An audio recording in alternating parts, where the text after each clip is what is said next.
The obsession with genetics and genealogy is a very prevalent phenomenon among Eastern Europeans. Yet there's something much more sinister than the mere innocent interest in one's ethnic roots, something rooted within more serious political dogmas that covertly plagues the average Balkan mind. At face value, there's nothing inherently wrong with having an interest in the genetic makeup and origins of your ancestors. Yet when politically instrumentalized, this harmless interest turns into a dangerous obsession, one that inevitably leads to pseudo-scientific attempts at proving the supposed genetic supremacy of one given group over another, paving the path to tribalist and inevitably fascist narratives. Autochthony is an incredibly fetishized word by Balkan contemporaries, often used to justify territorial claims, suggesting the endemic and indigenous character of the given nation. These claims are often disingenuous and pseudo-scientific in their nature, as the undeniable factual claims are injected with shaky evidence and outright lies, all with the mission to justify the connection between the said nation and some ancient indigenous group of tribes, whose genetic makeup is deemed superior to that of what's officially associated with that nation. In the following minutes, we will take a look at the plethora of origin theories which have materialized in this part of the world, some of which are officially accepted by the local academia, and some absolutely insane ones, which were unsurprisingly turned into memes. The purpose of this video, however, is not to give credit to any of these ideas, but rather to showcase their preposterousness and absurdity.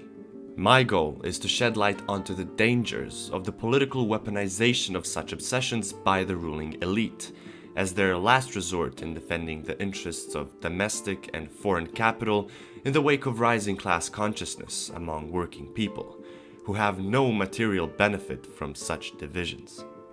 In case you're someone who is subscribed to any of these interpretations, hopefully this could lead you to at least question your convictions. Ultimately, presenting the meaninglessness and irrelevance of these ideas in a modern world is what I'm aiming at. Now let's take a look at some of the most popular theories. The nation with some of the most amusing origin theories are the Serbs, whose nationalist circles like to deny what they call the quote-unquote Vienna-Berlin school of history, which is the standard theory of the origins of South Slavic peoples, that the Slavs migrated to the Balkans from modern Russia and Ukraine in the 6th and 7th centuries. It's asserted that this theory is somehow derogatory towards Serbs. For some odd reason, it seems to be incredibly shameful to have arrived as Slavic settlers from another region of Europe, as if the integrity of their modern territorial claims is therefore compromised and disrupted. A way to discredit this is to assert that this submissive settler position is imposed on the Serbian people through conspiratorial means, to somehow diminish the true historical role and importance of Serbs.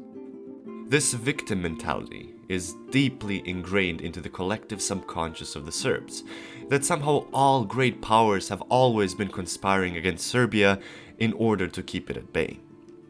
The origins of this masochistic behavior are somewhat justified through the demonization of Serbs during the Yugoslav wars in the 90s, a valid political tactic which served the interests of American imperialism in the region. This anti-imperialist sentiment has led to an extremely skeptical view on all assertions on Balkan history that come from the West, leading to a plethora of new theories which attempt to unleash the quote-unquote truth about Serbian genetics.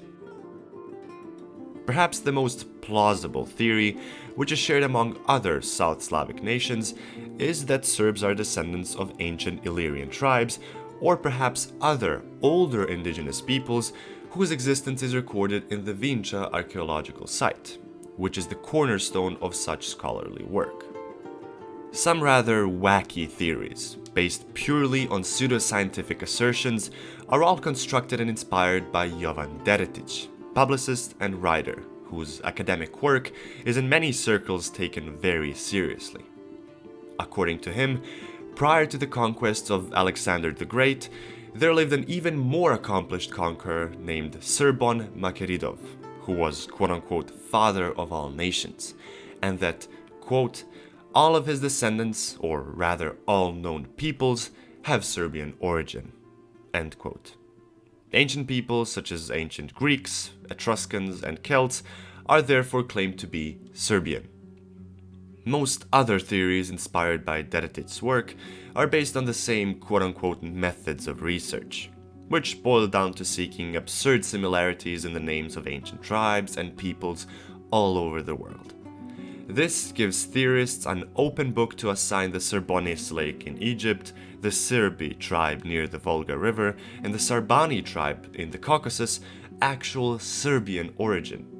This paves the path for a coherent Iranian theory of origin, which asserts that modern Serbs have connections with an ancient Sarmatian tribe named the Serboi, who draw roots to the Caucasian mountains.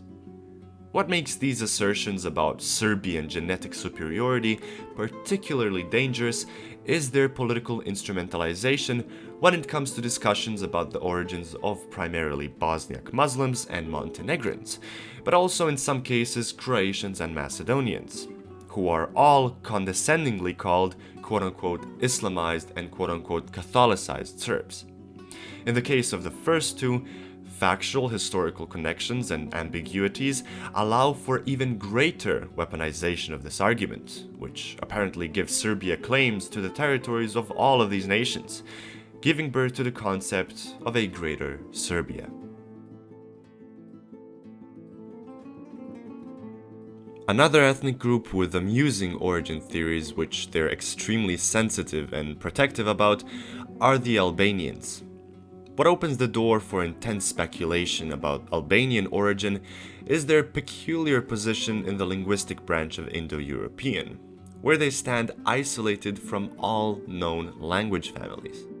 Albanians, as a distinct ethnic group, are mentioned for the first time in 11th century Byzantine sources, at the final stages of Albanian ethnogenesis. Now, this statement of mine would and will be met with discontent, as the most subscribed theory of Albanian origin suggests that they're perhaps one of the oldest peoples in Europe. Out of the few Paleo-Balkanic theories, the Illyrian theory is the officially accepted one, with cult-like devotion to defending its narrative. Similarly to the Serbian theories of indigenousness, this Albanian one allows for a great feeling of superiority, as the Illyrians, therefore Albanians, are seen as the only legitimate settlers of the peninsula, unlike the invading Slavic peoples which took their land. Despite being based on shaky evidence and still hotly debated, this narrative is used in justifying Albanian claims on territories of neighboring countries with significant Albanian populations, with the argument that these are their ancient native lands, which in turn is an embodiment of the concept of a greater Albania. Other, less popular theories include the Dacian, Thracian, and Pelasgian theory, which all have the same presuppositions of autochthony. Yet there is one derogatory theory, mainly deployed by Serbian nationalists, asserting that modern Albanians are descendants of Proto-Albanian tribes of the same name from what is today Dagestan in the Caucasus Mountains, who supposedly migrated to the Balkans. This interpretation, however, is obsolete, as linguistic analysis has confirmed Indo-European roots of modern Albanians. Now, Serbs and Albanians aren't the only ones who tend to dismiss their official historiographies, as the Bulgarians have similar assertions regarding their supposed Thracian origin and status of an autochthonous people group. Even the official historiography of Bulgaria is hotly debated, with varying emphasis on the migration of what became the South Slavs and the arrival of the semi-nomadic Bulgars from Central Asia, who were of Turkic origin. The role of these two groups in the modern Bulgarian ethnogenesis is controversial and ambiguous to say the least. Unsurprisingly, however, the bourgeois elite has overcome these schisms and was determined in cementing the Bulgarian national interest in a wider geographical area, with the Macedonian question in the center of attention. These overlapping ethno-nationalist campaigns manifested themselves in the form of fratricidal wars over the region of Vardar Macedonia between Serbia and Bulgaria, all justified by ethno-nationalist narratives. These preposterous conflicts, which have only led to the suffering of working-class people who found themselves in the crossfire, serve as the embodiment of the absurdity of these genetics-based ethno-nationalist ambitions. Speaking of people being stuck in the crossfire, the citizens of North Macedonia are, besides the Bosnian Muslims, arguably the most unfortunate people group in terms of their relationship with neighboring nations. Despite the conflicting ethno-nationalist assertions from the East and West, Macedonian ethnogenesis paradoxically took place in socialist Yugoslavia. The Socialist Republic of Macedonia was the first instance of statehood for this ethnic group, albeit within a socialist framework. In order to distance themselves from Bulgarian and Serbian ambitions, Macedonian academics have continuously been promoting the significance of their ancient Macedonian heritage, leading all the way back to Alexander the Great, sparking further conflict with Greeks who passionately denounce this theory. These interpretations are often combined with the standard Illyrian and Slavic theories, leaving behind a highly ambiguous and mysterious modern nationality. Bosnian Muslims, or Bosniaks, are in a similar way caught between the crossfire of neighboring ethno-nationalist projects, in this case the Serbian and Croatian one, and have undoubtedly suffered the most collateral damage as subjects of ruthless ethnic cleansing in the 1990s. The late and unfinished ethnogenesis of this ethnic group allowed for unparalleled attempts of revisionism and propaganda, giving birth to arrogant theories about the supposed origin of the Muslim population in Bosnia. Interpretations from both the Serbs and Croatians are uniform in one assertion: that contemporary Muslims are descendants of those who converted to Islam during Ottoman occupation. However, they disagree on their identity before this conversion took place, whether they were Serbs or Croatians.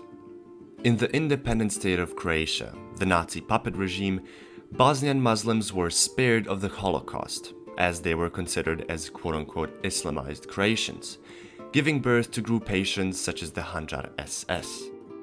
These propaganda schemes inevitably gave birth to Bosnian nationalism, with the argument that these people were neither Serbs or Croatians, but a distinct ethnic group. This reaction solidified in the form of a Bosniak ethnicity during the breakup of Yugoslavia and creation of the Bosnian state.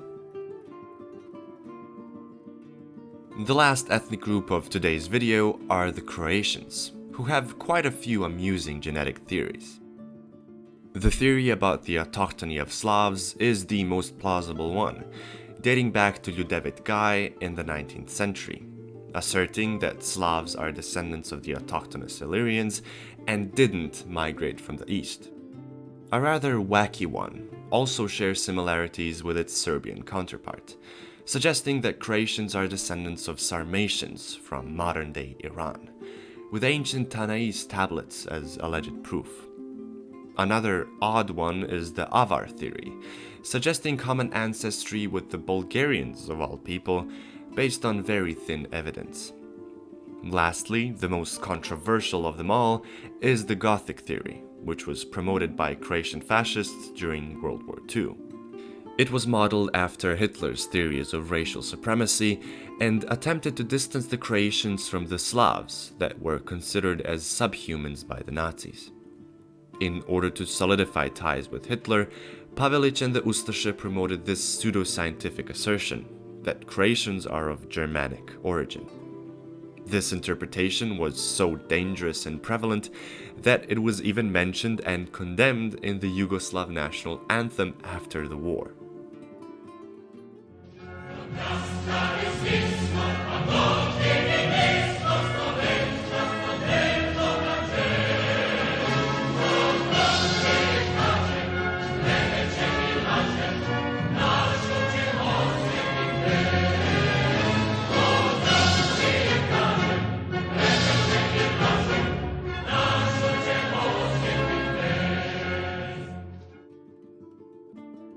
By taking a cold look at all of these interpretations, theories, and assertions, a clear trend emerges from all the unarticulated noise.